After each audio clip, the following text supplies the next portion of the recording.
Olá, bem-vindos e bem-vindas ao Sem Espuma, meu canal e meu podcast sobre negócios, empreendedorismo, marketing e inovação sem espuma. E aqui já fica a regra do jogo. Aqui não tem frase de efeito, aqui não tem case de ficção, aqui não tem empreendedorismo de Instagram, aqui é sem espuma. Então, os desavisados de plantão e para quem teve aqui o acesso a primeira vez à minha plataforma, ao meu canal, esse é o nome do jogo. Aqui é o canal de quem emprega gente, assume riscos, tem boletos a pagar e não perde o tempo sonhando com unicórnios. Problemas reais, histórias reais, empreendedores reais, sem espuma. Aproveito para pedir, se você está aqui no YouTube, a inscrição no meu canal. Se você não está no YouTube, por favor, youtube.com, basta buscar por Guilherme Barbosa, sem espuma, você vai achar meu canal lá e se inscreve.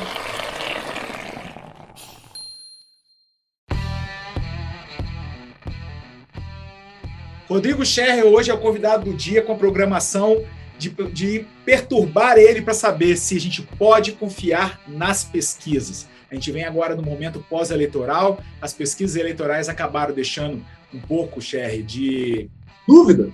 Em dúvida, né? Foi botado em xeque se a gente pode confiar, né? Pela expectativa que as pessoas criam em cima dela, enfim. Então eu acho que valia a pena a gente comentar sobre isso, trazer esse conteúdo para esclarecer o empreendedor, o meu ouvinte, o meu telespectador.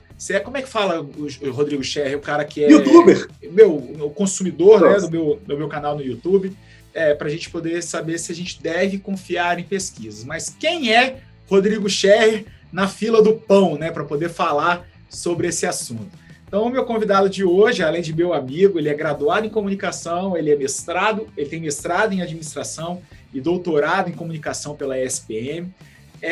Já foi professor, né, Scherrer? Agora você não tem dado aula mais, mas tem um próprio instituto de pesquisa, que é a Nova Bureau de Pesquisa e Inteligência e Estratégia, não é isso, Scherrer?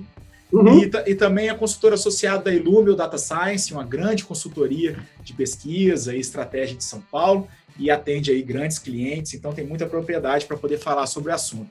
No âmbito eleitoral, também já participei com o Scherrer de algumas pesquisas eleitorais, alguns cenários para candidatos, enfim. Então, Rodrigo Scherrer tem muita experiência, trabalhou muito tempo na Futura, né, Scherrer? Então, Rodrigo Scherrer, muito obrigado por você estar aqui no Sem Espuma, se apresenta aí, se eu faltei alguma coisa, por favor, manda bala. Eu que agradeço, estou aqui feliz da vida para conversar contigo e tratar desse tema que eu gosto tanto, eu adoro pesquisa, então vamos conversar. É isso aí. Scherrer, o que de fato a gente deve esperar de uma pesquisa eleitoral, como uma eleitoral, né? Uma pesquisa de mercado, uma pesquisa eleitoral, que elas têm mais ou menos as mesmas características? É a verdade? É um resultado exato? É uma predileção do futuro? A pesquisa eleitoral, ela tem, antes de mais nada, a finalidade de medir um cenário, de entender como é que está um cenário eleitoral em um determinado momento, né? Então, principalmente no momento em que a pesquisa, que os dados são coletados. Então, a gente tem um retrato daquele momento. Obviamente, a pesquisa ela tem que ser bem planejada, tem que ter uma amostra bem distribuída, de acordo com determinados critérios técnicos, e a partir disso você obtém um retrato daquele momento específico. Mas a gente não pode esperar mais do que isso dela. Por exemplo, a gente querer saber qual que é o resultado das eleições. Porque muita coisa acontece desde o momento que você coleta o dado até o momento que o pessoal vai, de fato, para as urnas, né? As pesquisas que são mais próximas, normalmente, dos resultados mesmo, são chamadas pesquisas de boca de urna, né? Que acontecem no dia, na hora que as pessoas estão votando. E mesmo assim elas têm uma certa dificuldade técnica para acontecer, mas são as mais próximas desse negócio de resultado. Agora, as pesquisas, a ideia da pesquisa, no geral, essa que vem antes da eleição, né, é entender o cenário como ele está, e muitas vezes esse cenário ele acaba se repetindo no dia das eleições, exatamente porque ele se estabiliza, né? As pessoas, elas simpatizam por determinados candidatos, determinadas propostas, e esse cenário, muitas vezes, ele não varia. Mas em outras situações, quando você tem um ambiente político que está mais aquecido, por assim dizer, tem os momentos que está mais disputado, né? Aí, nesses momentos, as mudanças grandes podem acontecer de última hora. Então, a pesquisa não consegue dar conta disso, sabe? A gente teve um negócio que a gente teve nessa pesquisa, nessa eleição, que foi a questão da pandemia, né? E isso parece que impulsionou uma certa abstenção. Então, são coisas que a pesquisa, por exemplo, não consegue prever. A gente pode, inclusive, perguntar para a pessoa, você vai votar? A pessoa fala que vai, e no dia não vai. Chega no dia não vota. Aí não vota, aí não tem como. Então, mas assim, você estava falando assim que ela, assim, a pesquisa, então, ela não tem a obrigação ou a premissa de acertar um resultado. Uhum. Mas isso aumenta a desconfiança sobre ela. Concorda comigo? Uhum. Então, assim, eu queria entender por que as pessoas ainda depositam tanta esperança de que as pesquisas vão acertar ou vão errar. Você tem uma resposta para isso?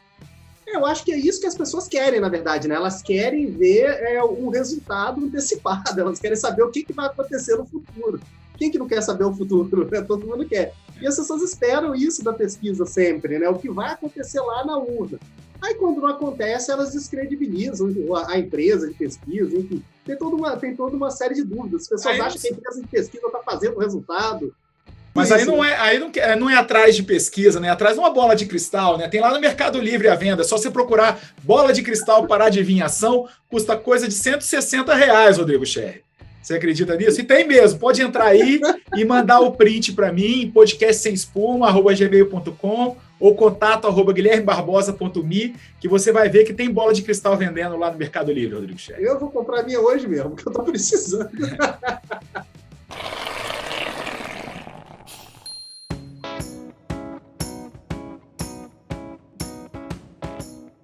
O que acontece é que o Ibope também, principalmente nesse segundo turno, só para ilustrarmos assim um pouco do desencantamento e do questionamento da população perante o resultado das pesquisas eleitorais, fez 26 pesquisas nas vésperas das eleições. Das 26, quando comparadas ao resultado final das urnas, 15 delas apresentaram erros fora da margem de erro. Há alguma justificativa para isso? Ou seja, tem alguma coisa que pode ter acontecido e que realmente influenciou nesse erro? Então, a primeira coisa que eu acho que é importante a gente dizer é que muitas vezes a empresa, as pessoas elas reclamam das empresas e tal, falam, nossa, a empresa está vendendo resultado, ela está favorecendo fulano e não ciclano. Você deve ter ouvido esse papo, né? E tudo que eu vi até hoje trabalhando com pesquisa, trabalhando com empresa de pesquisa, foram empresas que tentaram acertar, mas que em algum momento elas erraram, porque elas não conseguiram controlar todos os fatores ali. Deram um vacilo na amostra, aconteceu choveu nos 3 dias de coleta, a pandemia evita com que as pessoas saem de casa, então... Isso. A pessoa evita, inclusive, responder, que ela fala assim, olha lá, vem aquele entrevistador cheio de Covid ali, eu vou atravessar a rua. Então, é isso. A empresa, muitas vezes, ela não consegue. Esse negócio de chover que você falou é muito importante. A maioria dessas pesquisas são realizadas na rua, né? No fluxo. O Ibope faz diferente, sabia? O Ibope faz domiciliar, até onde eu sei. Então, ele vai na casa das pessoas. É importante você falar isso porque é difícil a gente dizer o porquê que o resultado da urna ele veio diferente nessas 16 pesquisas. E provavelmente foi um motivo para cada cidade. Porque pode ser uma questão, por exemplo, do ambiente político local, que as coisas mudaram de última hora. Pode ser em função da própria condição de amostragem do Ibope. O Ibope é uma empresa grande, é uma empresa central, né? A gente sempre fizer um contraponto, a gente está aqui em Vitória, né? Vamos fazer um contraponto com a Futura. A Futura ela também fez uma pesquisa de véspera e ela acertou assim em cima o resultado, né? E méritos para a Futura, mas isso mostra também que talvez as empresas que fazem, as empresas locais, que conhecem as dinâmicas populacionais locais, talvez elas tenham mais condições também, porque elas estão mais atentas ao longo do tempo às mudanças e tudo mais. Essas especificidades locais, acontece que o Ibope, para chegar numa localidade onde, por exemplo, ele não pode só ter uma sede, ele até pode contratar alguém da região e tal, mas assim, não tem um domínio sobre o mercado, sobre, enfim, o trânsito das pessoas na cidade, né? E acaba usando um dado que é o do censo, não é isso? Como base. É isso, o Ibope ele usa os dados secundários, né, para poder acessar a realidade da região, até onde eu sei, posso estar errado também. Mas ele usa dados secundários, e normalmente os dados que a gente tem ou são do censo, lá de 2010, como você disse, ou seja, a gente tem 10 anos de defasagem nesses dados, é muita coisa. E não dá para culpar também, porque a gente mesmo, volta e meia, a gente tem que recorrer aos dados do censo, que são os melhores que a gente tem, são os mais recentes, não tem jeito. Mas são 10 anos, né? E muitas vezes usa também os dados do TSE, os dados do número de eleitores locais e tal, mas o TSE não consegue informar para você onde essas pessoas moram e tal. Então, é diferente. E aí, isso tudo colabora para que a empresa tenha uma dificuldade, né, de fazer uma amostragem decente de uma determinada localidade. Somando a isso aquela história que a gente estava falando, o Ibope como faz domiciliar, talvez as pessoas, nesse momento, elas não estejam tão abertas a receber um pesquisador dentro da casa delas. E acontece várias coisas, são muitas realidades. A gente mesmo, recentemente, a gente teve que fazer uma pesquisa para uma empresa e a gente foi em um determinado bairro e ninguém deixava a gente tocar, tinha que ser domiciliado. A gente tocava lá e ninguém atendia. A gente descobriu que, meses antes, teve uma empresa, um pessoal que se dizia de uma empresa de pesquisas, bateu nas casas desse bairro e assaltou todo mundo. Então, ninguém mais consegue fazer pesquisa nesse local. Então, eu queria só chamar a atenção numa uma coisa que você falou, que você foi contratado para uma pesquisa que você tinha que ser domiciliar. A gente sabe que tem várias técnicas, ou pelo menos assim, a gente sabe não, porque nosso ouvinte, nosso telespectador, né, nossa audiência pode achar que não conhece isso, mas a gente volta e meia é indagado por pesquisas telefônicas, pesquisas de meio de rua, pesquisas domiciliares, pesquisas via internet. Então eu queria que você desse uma girada em cima disso, Sherry, se existe melhor metodologia do que a outra, para que depois a gente entre no assunto mais para a parte de negócios e da digitalização dos dados, que é para onde a gente vai avançar essa conversa. Então, a metodologia, de fato, o que impede a metodologia é a questão de pesquisa que você tem. Ou seja, é ela que guia, né? Você tem uma pergunta, tem alguma coisa que você tem que resolver, qual público vai gostar mais de um produto? Quem vai votar em tal candidato? Enfim, a questão ela vai apontar para uma metodologia onde a gente consiga buscar essa informação da melhor maneira, né? Então, não dá para dizer assim que nenhum tipo de forma de coleta de dados é completamente inválida, mas também não dá para dizer que uma coleta por telefone ou internet, sei lá, ela sirva para tudo que você vai fazer. Então, isso é uma questão, é um ponto de incerteza, digamos assim, na pesquisa, porque é um processo de planejamento que exige muito conhecimento, tanto sobre o público, como sobre os métodos, a forma como você opera esses canais. Então, isso tudo vem com o conhecimento que se tem mesmo sobre um determinado problema e tudo mais. Então quem define o método ou a forma como vai ser feita, na verdade, é o problema que se quer, que se busca a resposta. Né? Exato. Então, assim, pesquisa qualitativa, pesquisa quantitativa, isso isso não é regra. Eu tenho que fazer uma quantitativa, depois tenho que fazer uma qualitativa, tenho que fazer uma coleta na rua. Não é isso que define que a pesquisa vai ter uma margem de erro menor ou maior, ou a metodologia certa e errada para determinado problema. É o problema que vai definir qual é o roteiro de pesquisa que você vai determinar. É isso. E, por exemplo, se eu quiser saber quantas... Eu faço sorvete, né? Eu quero saber quantas pessoas gostam do meu sorvete lá na sorveteria. Aí eu faço a pesquisa quantitativa, né? Para aí eu vejo quanto determinadas pessoas de um determinado bairro gostam, quantos não gostam do meu sorvete e tal. Agora, se eu quiser saber o porquê que as pessoas gostam ou não gostam do meu sorvete, aí eu faço um outro tipo de pesquisa, que é a qualitativa, que aí eu tenho que extrair outros tipos de dados, outros tipos de informação. Então, muitas vezes o que você quer saber que vai trazer, que vai apontar para o esforço mesmo de coleta de dados, de análise e tudo mais. Então, isso é importante dizer isso, né? Eu acho que vale a pena, Cher, a gente criar consciência na sociedade, na população, de que a pesquisa ela não demonstra nem o futuro, nem uma verdade absoluta, mas como é que você pode explicar o que é que a pesquisa, como é que a gente faz uma leitura, por exemplo, de uma pesquisa eleitoral de forma correta?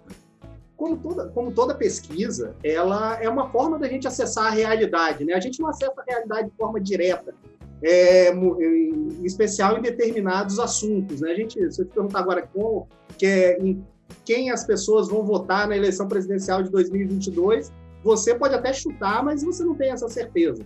Mas agora, se a gente for para a rua e buscar uma resposta para isso, alguma resposta vai vir, ok? Mas se ela está mais próxima do cenário eleitoral de agora em relação a 2022 ou não, vai depender de metodologia e tudo mais.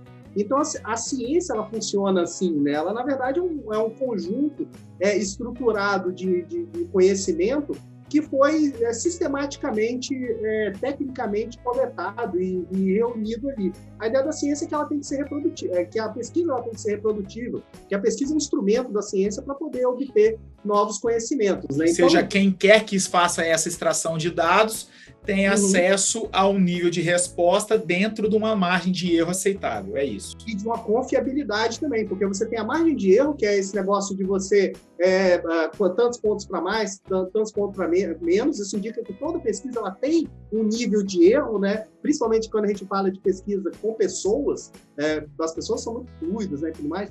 E também tem o negócio da confiabilidade, que normalmente um padrão que se mantém é de 95%. Que significa que se você fizer 100 pesquisas iguais àquela, com a mesma metodologia, você vai obter o mesmo resultado em 95 delas. Então, grande. É uma forma que você tem de dar maior confiabilidade, mas isso parte muito da forma como a pesquisa é metodologicamente planejada, né? E assim você tem toda uma técnica atrás desse negócio, né? As pessoas, muitas vezes, elas acham que as pessoas imaginam ou até montam os resultados, mas tem toda uma técnica para o negócio funcionar bem. E funciona.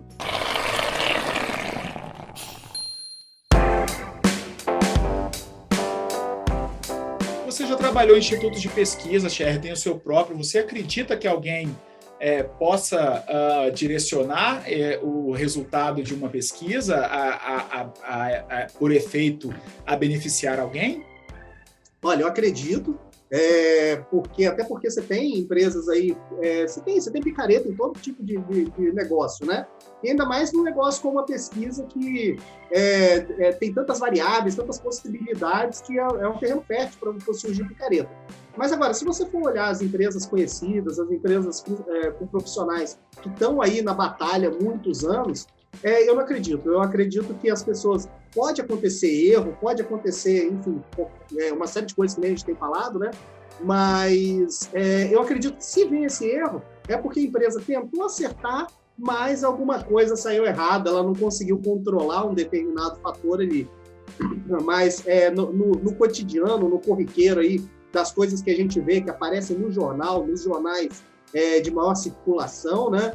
Definitivamente não acredito. Assim, eu, particularmente, eu poderia muito bem aqui... fazer uma defesa... Mas eu nunca vi assim, eu nunca vi ninguém com essa intenção. Eu já vi particularmente erro assim, na cara. A gente olhava assim, isso deu 10 no mês passado, agora está dando 60. A gente viu isso acontecer na nossa frente. Sabe o que a gente fez? Falou assim, cancela isso aqui, volta todo mundo para lá e faz tudo de novo. Porque não tinha como entregar aquilo. Então, a gente observou que era um erro de fato, sabe? Então, isso acontece, assim, o erro ele acontece, mas agora você errar de propósito, eu acho que não, até porque não funciona. Isso eu defendo sempre. Não faz sentido você achar que se você botar alguém com 60%, por acaso, as pessoas vão votar nele só porque ele está lá na frente, né? Okay. Não é o caminho, assim. Rodrigo Sherry, trazendo o universo da pesquisa agora para o mundo dos negócios, eu vejo que falar de dados hoje é tão comum nas mesas de reunião quanto o próprio cafezinho, né? Mesmo assim, a gente ainda vive uma espécie de realidade, assim, de como a gente conversou sobre o próprio universo eleitoral, onde não se confia muito nas informações digitais, né? É possível adquirir informações confiáveis e de qualidade no ambiente digital que substituam, por exemplo, o uso da prancheta e o olhar e avaliação dos profissionais de pesquisa, como antropólogos, sociólogos, estatísticos que vão a campo coletar esse tipo de informação? É uma boa questão, porque você tem vários aspectos aí nessa história, né? O digital, eu pelo menos tomo como um ambiente, como você entrar numa sala, enfim. As pessoas, elas continuam as mesmas, né? Mas elas estão numa condição em que elas têm determinados limites de ação ali, e todos esses profissionais, eles estão de olho nisso. Então, o próprio antropólogo, enfim, as pessoas que fazem pesquisa, elas estão todas de olho nesse ambiente, tentando captar informações ali. E daí você tem dois aspectos, né? Você tem um aspecto do comportamento por assim dizer, né, que são as coisas que as pessoas efetivamente fazem nas redes sociais, que é aquele negócio de você curtir, comentar, e tudo isso é alvo são dados que são colocados, né, à disposição das pessoas para que algum tipo de avaliação seja feita, algum tipo de análise seja feita. Então, você tem esse ponto do comportamento, ou seja, o que as pessoas fazem ativamente. Mas você também tem a própria questão das atitudes, né? Ou seja, as coisas que as pessoas acreditam que fariam, gostariam de fazer, interesses pessoais que elas não conseguem, muitas vezes, e nem tem interesse de expor ali nas redes sociais. As redes sociais não conseguem captar isso, né? Então, é aquilo que a gente estava falando. A gente sabe o porquê da curtida ali. A gente acha que é uma validação, algo que é uma aprovação, né? Mas a gente não sabe o porquê que a pessoa curtiu. A gente não sabe se a pessoa gostou daquilo, se ela quis dar uma força. Enfim, em cada curtida você tem um motivo diferente, que é o motivo da pessoa, né? De apertar aquele botãozinho ali. Então, para isso, você tem outros tipos de pesquisa. A internet, inclusive, quando você pensa em dados atitudinais, o que as pessoas acham, pensam sobre marcas, produtos e tudo mais, ela trouxe uma série de possibilidades, inclusive para você atingir os entrevistados sem a necessidade de você precisar ficar indo para a rua com a prancheta, que nem você disse. Então, por exemplo, se eu precisar encontrar uma pessoa com uma característica muito específica, de saúde, que tenha algum tipo de interesse para uma indústria, para uma empresa, é muito difícil você encontrar essa pessoa na rua. Mas, por meio de grandes cadastros, que são os chamados painéis online, você consegue encontrar essas pessoas, você consegue conversar com essas pessoas sem a necessidade de você ter que ficar caçando ela na rua. Então, a internet ela trouxe essa possibilidade e isso fez com que o próprio negócio de pesquisa, né, o mercado de pesquisa, ele tenha crescido muito. Exatamente mudado. E mudado também. E mudado. É aquilo, a gente não pode, tecnicamente, enfim, vou falar um negócio aqui, não é que a gente não pode, mas normalmente não dá certo a gente fazer, por exemplo, uma pesquisa eleitoral usando esse tipo de painel, porque a gente perde uma questão importantíssima, que é a aleatoriedade. Talvez o grande bem da estatística é a aleatoriedade. Então, quando você pega uma pessoa na internet, já é uma pessoa que tem internet. Então, a pessoa que não está na internet, ela já não seria entrevistada, mas ela vota. Então, não funciona tão bem. Mas nada impede que se desenvolva. Você diminui o universo da aleatoriedade, né? Você acaba... É isso. Entendi. É isso. Mas nada impede que surja uma forma que torne isso válido e tal. A mesma coisa que pesquisa do telefone, que não tem dado tão certo. Mas agora, para você falar com membros de um determinado target, aí funciona que é uma beleza. Porque você vai estar conversando diretamente. Por exemplo, eu preciso conversar com pessoas que consumem determinado iogurte. Se eu for encontrar essas pessoas no meio da rua ali, lascou, né? Vai dar muito trabalho. Agora, pela internet, você pode mandar uma pesquisa para um monte de gente, assim, milhares de pessoas, e fazer essa pergunta: você gosta desse iogurte? Se a pessoa falar sim, show, faz parte do meu target, eu posso entrevistar ela e aí ela traz informações válidas para mim.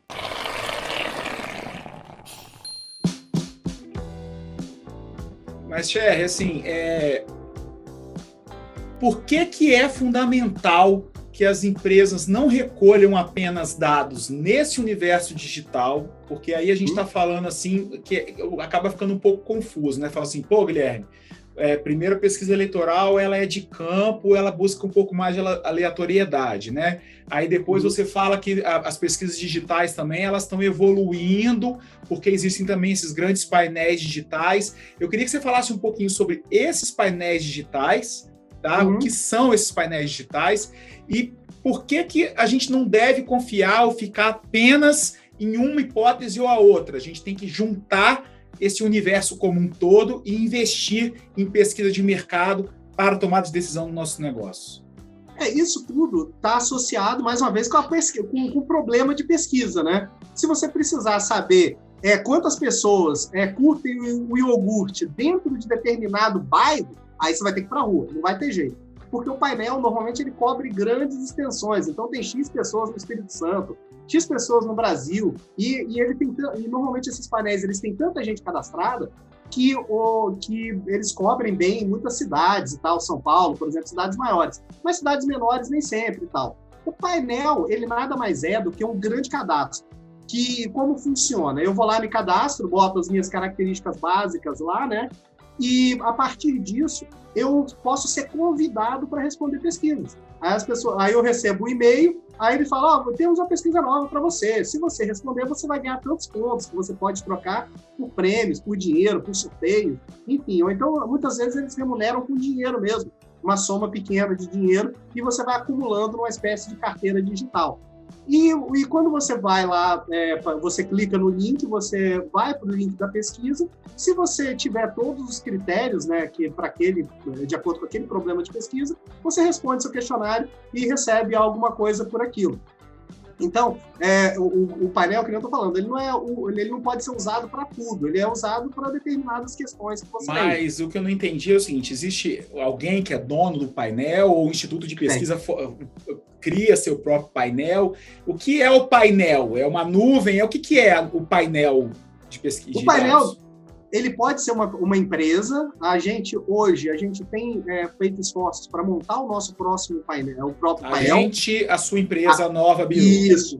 Isso, exato. A Nova, ela tem feito esforços para montar o seu próprio painel. Então, às vezes, empresas de pesquisa têm seus próprios painéis, mas, via de regra, elas recorrem aos seus próprios painéis, quando elas têm, ou então a empresas de painel, que são diversos. Tem diversas pelo mundo afora. Aqui no Brasil tem algumas que são muito fortes e que têm um grande número de respondentes. Então, são empresas mesmo. Então, por exemplo, quando eu preciso fazer uma pesquisa, hoje eu apresentei uma pesquisa que foi 100% feita em painel. E o que eu faço? Eu mando uma mensagem lá para a moça lá do painel e falo, oi, tudo bem? Eu estou querendo fazer uma pesquisa com esse target aqui. Pessoas da classe C e D, que tenham de 25 a 45 anos, no estado do Espírito Santo inteiro. Tem que respeitar essas cotas aqui. Tem que ser uma quantidade na região metropolitana, uma quantidade lá no Caparaó, e por aí a coisa vai. Aí ela vai no painel dela, lá no grande banco de dados dela, e vê se ela tem gente suficiente para dar conta daquela minha amostra.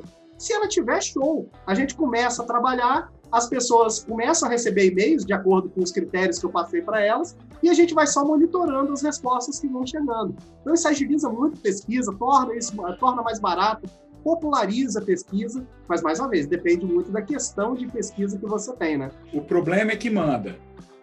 O problema que manda sempre. E o bolso do cliente também. Determinados problemas também demandam esforços maiores, né? E acaba que fica mais caro. Mas para complementar a pergunta que eu te fiz, qual a justificativa que você tem para incentivar que as empresas invistam em pesquisa, uma vez que elas têm uma tendência de ficar mais baratas, por isso que eu trouxe o tema do painel, né? Assim, a digitalização permitiu a democratização do acesso à pesquisa, né? Porque nem todas precisam de antropólogos com doutorado nas ruas, né? Então, assim, por que investir em pesquisa? Isso é interessante isso, porque muitas vezes um hábito que o empresário tem é de imaginar o público-alvo dele, por exemplo, sabe? Ele fala assim, o público-alvo é X e tal. Eu já fui em reuniões com pessoas que tinham certeza que o público delas era só classe A, sabe? E isso é muito comum. Não, atendo classe AB e tal. Mas, na verdade, você vai na prática, não é necessariamente a classe AB que vai comprar seu produto, né? Hoje mesmo, retornando àquela... Eu falei que eu apresentei uma pesquisa hoje, e no final, é sempre interessante isso. As pessoas falam, nossa, tem uma série de coisas que a gente acreditava que não são bem assim que funcionam. Porque as pessoas, quando você imagina, você não tem acesso a real, aquele grupo de pessoas, né? É algo que está na sua cabeça. E a pesquisa, ela tem uma condição que é exatamente de trazer um retrato da realidade para que você possa planejar com muito maior certeza, muito maior acuidade. Então, o que eu diria é que a pesquisa, assim, em matéria de planejamento, de controle, hoje ela é insubstituível. Você não tem outra ferramenta que traga informação com qualidade para que você tenha certeza do que você está fazendo. Eu já tive todas as dúvidas de pesquisa, eu acho que vale dizer isso, assim. Quando eu comecei a pesquisar, eu já tive muitas dúvidas, por exemplo, sobre pesquisa quantitativa. Eu achava que não funciona, tecnicamente, eu olhava a técnica assim e falava, isso não vai dar certo. Eu jovem, né? Aí eu passei a trabalhar com esse negócio, e o negócio acertava, assim, corriqueiramente. Aí eu falei, então não tem condições. Eu posso até criticar a técnica, mas o negócio está provando ali na minha cara que está funcionando. Então, a pesquisa, eu acho que ela tem muito disso, assim. As pessoas, elas têm pouca experiência com pesquisa, mas quando elas têm, elas observam o valor dela. Principalmente se fazem com uma boa empresa, com pessoas capacitadas e tal, é algo que é insubstituível. Que vai trazer as informações, vai tirar o cara do achismo, ou assim, vai fazer um tratamento, uma leitura sobre um banco de dados que essa pessoa tem, ou pegar um determinado nível de cliente e esmiuçar um pouco mais de qual é a percepção que a pessoa tem da marca, do produto que ela vende, do preço que ela oferece, do lugar que ela está inserida. Então, quer dizer, é um estudo riquíssimo que vale a pena ser investido para que dê subsídios ao futuro do negócio. Porque o que eu vejo, Rodrigo, é que as pessoas buscam muito na pesquisa o futuro. E é onde está errado. Na verdade, a pesquisa busca a realidade. Para que você possa moldar o futuro com base no que você tem de realidade. Exato. E você observa, por exemplo, que as pessoas elas acham, hoje não precisa de pesquisa, hoje todo mundo produz dado para cima e para baixo, é dado para cima, é dado para baixo, e tudo mais. Mas você observa, por exemplo, eu já trabalhei para empresas como Facebook, como Google, que são empresas que, naturalmente, elas produzem muito dado, né? Teoricamente, você fala, não, o Google não precisa fazer pesquisa, ele é um motor de busca, né? Exato, é exatamente onde as pessoas deixam informação, né? O Facebook, eu posto a minha vida toda lá, eu curto, eu compartilho, mas essas empresas fazem muita pesquisa, exatamente porque elas sabem que o que as pessoas deixam lá é uma parte da vida delas. É um rastro. Boa palavra, é isso, um rastro. Mas não é efetivamente o que elas acham, o que elas pensam. Você não consegue dar uma ideia de totalidade. Nenhuma pesquisa vai dar essa totalidade, mas, obviamente, você tem como complementar e construir mais conhecimento. Então, é importante você ter toda essa informação comportamental, mas também entender as pessoas, entender os movimentos sociais e tudo que acontece, né? Então, Rodrigo Scherrer, como é que a gente pode converter o insucesso de uma empresa ou de um negócio usando pesquisa? Olha, o insucesso de alguma coisa, de um produto ou de uma empresa como um todo, ele está muito associado a duas coisas, assim, possivelmente, né? A qualidade observada, a qualidade percebida do que é oferecido, as pessoas falam, opa, em comparação com outra empresa, outro produto, isso não tem tanta qualidade. Ou então está muito associado também com a identificação. A pessoa fala assim, esse produto não se encaixa na minha vida, isso não é para mim, isso não está relacionado com o que eu preciso, não é o que eu acredito. Isso está cada vez mais em voga, né? O que eu acredito, essa empresa, ela está aliada a esse tipo de pensamento. Enfim. Então, são dois grandes motivos assim da empresa não funcionar muito bem. E nas duas questões, a pesquisa ela pode ajudar muito, entendendo quais são as reservas que as pessoas têm em relação à qualidade do que é oferecido, né?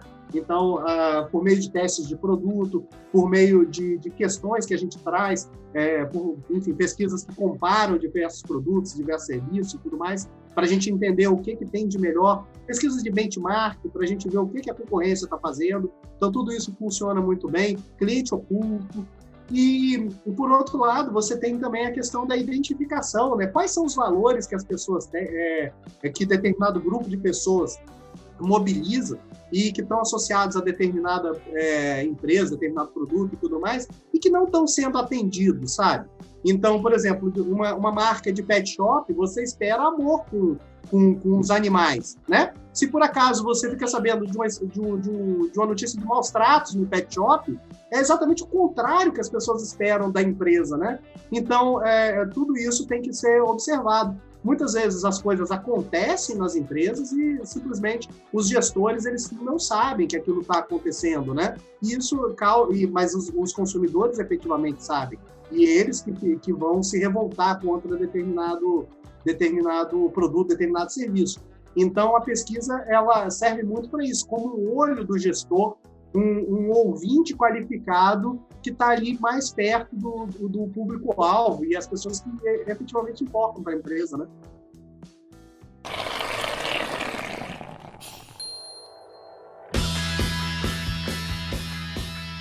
Rodrigo Scherrer, por falar em qualificado, você tem doutorado em comunicação, fez na ESPM, tem mestrado em administração, você desenvolveu uma carreira aí, e desde a graduação, eu já conheço você há muito tempo, eu sei que desde a graduação você se embrenhou nos laboratórios de pesquisa, então isso faz parte aí da sua jornada há muito tempo.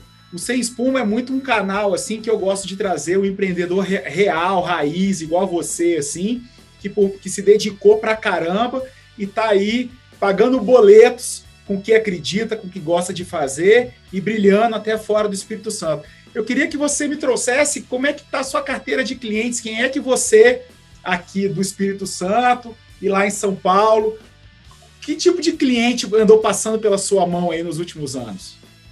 Olha, nos últimos anos eu tenho a grande alegria assim, de atender grandes players daqui do Espírito Santo. Sou muito grato por tudo que vem acontecendo, assim, que a gente não divulga muito a empresa, essa é a verdade. O que tem falado pela gente são os nossos resultados, que a gente entrega e tudo mais. Então, no momento, a gente está atendendo Banestes, a gente atende Cezan, atende a Benevix, que é um mega player nacional, né, patrocinadora até do Flamengo. A gente atende aqui a Vale, nesse momento, num projeto muito grande, e em outras empresas, assim, a gente sempre tem atendido grandes players aqui do estado do Espírito Santo, e inclusive fazendo pesquisas para players daqui no Brasil inteiro, locais que eles atendam, né? Lá em São Paulo eu atuo por uma consultoria que é muito inovadora, que trabalha a questão da data science, né? Ou seja, uma ciência de dados, está muito voltada para essa ideia de trabalho de dados e tudo mais, e em seus mais diversos âmbitos e com fundo científico. Eu estou com eles há mais ou menos quase 2 anos já, e eu atendo frequentemente, há 1 ano e meio já, eu atendo Americano.com e Submarino, da B2W, né? Atendo Unidas também, mais ou menos há 1 ano e meio. Estou atendendo agora, em parceria com a agência África, a Pet Love, que é um grande pet shop nacional. Por isso até que você usou o exemplo aí de pet shop, até porque isso faz parte do seu cotidiano. Exatamente. Eu lembrei de um dos produtos que eu estou trabalhando agora, né, uma das empresas, e sim, o que as pessoas esperam é a empatia do pet shop, né? E já atendi outras também, atendi Mami Coco, que é a fralda, né, em outros mercados, atendi a Revelo, que é uma empresa de recrutamento, enfim, várias outras aí. E tenho a alegria de fazer isso em estudos nacionais e muitas vezes até internacionais. Cheguei a atender alguns anos atrás o Facebook, como eu disse, em vários países. Cheguei a atender também a Kimberly Clark em vários países. Está só começando, porque você é um cara jovem e adora esse mundo. E eu queria que você trouxesse agora, para a gente começar a conduzir para o final da nossa entrevista. Assim, a gente vê muito jovem hoje, Scherrer, atrás do universo de dados, de ciência de dados, porque em qualquer livro, qualquer revista, qualquer assunto da parte de RH que a gente começa a ver, a gente sabe que é uma profissão do presente, ela não é nem do futuro, né? A quantidade de dados que nós, seres humanos, hoje geramos em diversos dispositivos que a gente tem, da forma como a gente consome, está tudo registrado. Então, assim, é muito importante que existam pessoas como você, pesquisadores, estatísticos, pessoas que entendam não da coleta, mas também do tratamento desses dados para tomada de decisão dos negócios, do seu voto, de qualquer coisa que seja. Os nossos jovens ouvintes aqui e telespectadores do Sem Espuma aqui, se quisessem caminhar para uma jornada aí nesse universo de ciência de dados, qual é o caminho que você sugeriria para que essas pessoas tomassem? Olha, a primeira coisa é que a pessoa tem que ser curiosa, porque eu acho que é o grande motor disso tudo, assim. É você se empenhar na sua curiosidade e querer uma resposta para as coisas. Eu acho que o grande caminho da ciência de dados é essa, você não se contentar com o que está ali na sua frente e você cavar cada vez mais para você obter informações qualificadas. Assim. Acho que esse é o principal ponto. Um segundo ponto é grande momento para você investir nessa carreira. Exatamente por isso que a gente está falando, né? Tem muito dado sendo gerado e pouca coisa que é trabalhada. Você vê aqui no Espírito Santo mesmo, quantos são os supermercados, por exemplo, que trabalham dado a ponto de entender quem são os consumidores que entram e saem dele todo dia, né? Muito pouco.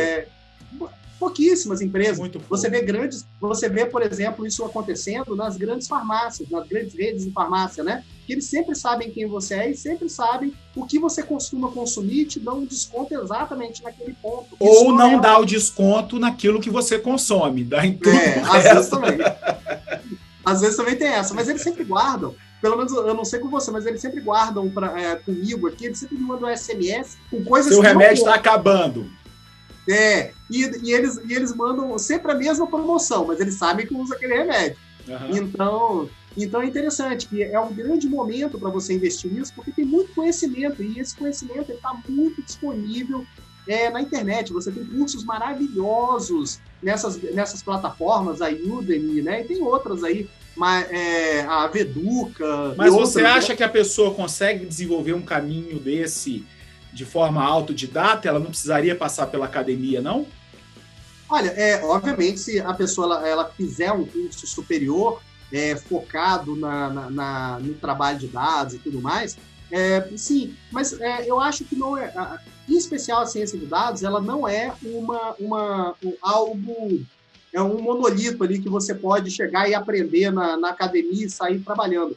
Tanto que eu sou formado em comunicação e trabalho com isso, e eu tenho minha contribuição para dar. Da mesma maneira que fez ciência da computação, também tem sua contribuição para dar. A questão não é só você trabalhar o dado, enfim, rodar isso, rodar aquilo, mas sim você dar compreensão para aquilo. Essa que é a grande dificuldade, né? Você dá para aquele número um significado, entender aquele número como como um retrato da realidade e montar aquilo de uma forma que você consiga tomar decisões em cima. Então, eu acredito que, por exemplo, uma pessoa que faça ciências sociais, por exemplo, um sociólogo, ele tem uma contribuição muito boa se ele se apossar dessas ferramentas de ciências de dados, por exemplo. Então, o estatístico, o administrador, exato, o economista, o engenheiro. Exato. Todas essas pessoas elas têm contribuição, mas elas têm que se esforçar para aprender essas ferramentas da ciência de dados que muitas vezes não estão nas universidades e tudo mais. A universidade te ensina a pensar, né? Mas agora as ferramentas é você que se apropria delas. Eu não vou esperar de um cara que acabou de concluir, concluiu há pouco um doutorado, que você vai ser um antagônico à academia, né? Até porque claro. A análise do dado, de uma forma geral, ou o uso da ferramenta, ela vai depender da sua capacidade analítica. Sem dúvida. Como o papai dizia, né?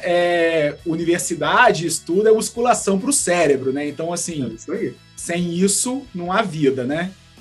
Não tem. Obviamente, você está corretíssimo. Assim, a universidade ela te ensina a pensar, ela não te dá as ferramentas, né? Isso. Então, sem dúvida, vai na área que você quiser, que você gosta, porque se você curtir essa parte de dados, na sua área você vai conseguir se encaminhar para dar a sua contribuição e trabalhar os dados da melhor maneira. Com relação às ferramentas, aí bom você me fazer essa correção. Com relação às ferramentas, hoje a gente tem uns cursos muito legais na internet que trazem muitas informações. São 2 pontos assim que são muito importantes se você for para esse lado de dados, né? Primeiro, programação, aprender a programar, porque isso faz toda a diferença. As ferramentas mais robustas hoje, elas dependem de um conhecimento sobre programação. Mas tem um ponto. Primeiro, é uma programação que é cada vez mais facilitada, porque são ferramentas aplicadas, então não é aquele negócio nossa e tal. E tem uma tendência muito grande aí também, que é o no-code, que é você fazer programação sem programar. Então é uma tendência que vem vindo aí para aproximar as pessoas da condição de produção, enfim. Então, e a outra coisa que eu recomendo muito também, essa não tem muito jeito, assim, que é estudar estatística. Mas estatística aplicada, principalmente, aplicada ao que você precisa, para que você não precise se apropriar de um corpo de conhecimentos que tem, sei lá, 500, 600, 1000 anos, quanto tempo tem a estatística aí, porque a estatística ela se serve, na verdade, de toda a matemática e de uma série de técnicas. Então, a estatística ela é muito importante porque ela ajuda muito a gente dar validade aos dados, a gente entender os dados, a trabalhar os dados. Então, são as minhas 2 dicas, programação, no momento, pelo menos, e estatística. Rodrigo Scherrer, eu queria te agradecer por ter feito parte desse momento aqui, de inaugurar o canal, né, no YouTube, no Sem Espuma, e também, para quem está nos ouvindo aí no podcast também, a começar essa 2ª temporada aí do meu podcast. Então, muito obrigado por você ter vindo E para você que acompanhou até aqui essa entrega, ajuda o canal, vou pedir o reforço mais uma vez, se inscreve nele, você que está ouvindo, vai lá no YouTube, procura por Guilherme Barbosa Sem Espuma e faz a sua inscrição, ativa o sininho, ajuda o pai lá a continuar entregando conteúdo. Estou programando 2021 cheio de conteúdo aqui para vocês, então esse é o ponto inicial com o Rodrigo Scherrer aqui. Então, Rodrigo Scherrer, muito obrigado por você ter feito parte disso, por ter conduzido essa entrevista comigo, absolutamente sem espuma. E fica aqui a última pergunta para você. O que é sem espuma para você, Rodrigo Scherrer? Primeiro, vou agradecer muito também pelo convite, adorei, estou aqui à disposição, precisando, eu estou aqui. E para mim, sem espuma é você ir direto, é você ir para o que interessa, né? E não ficar dando rodeios e ficar se preocupando com o que é menos importante. É ir direto ao que realmente importa. Isso para mim é assim. E você é um cara sem espuma, porque se fosse, você não estaria trabalhando com pesquisa, entregando tanto resultado, e com tanto recall, quanto reconhecimento do mercado aí que você já conquistou aí nesse tempo aí. Obrigado. Agradeço muito pelo convite. Pessoal, dicas, sugestões, comentários gerais, por favor, escreva para mim. Eu estou no YouTube, no podcast e no Instagram em @guilhermebarbosa.me e no meu site www.guilhermebarbosa.me. Muito obrigado e até breve.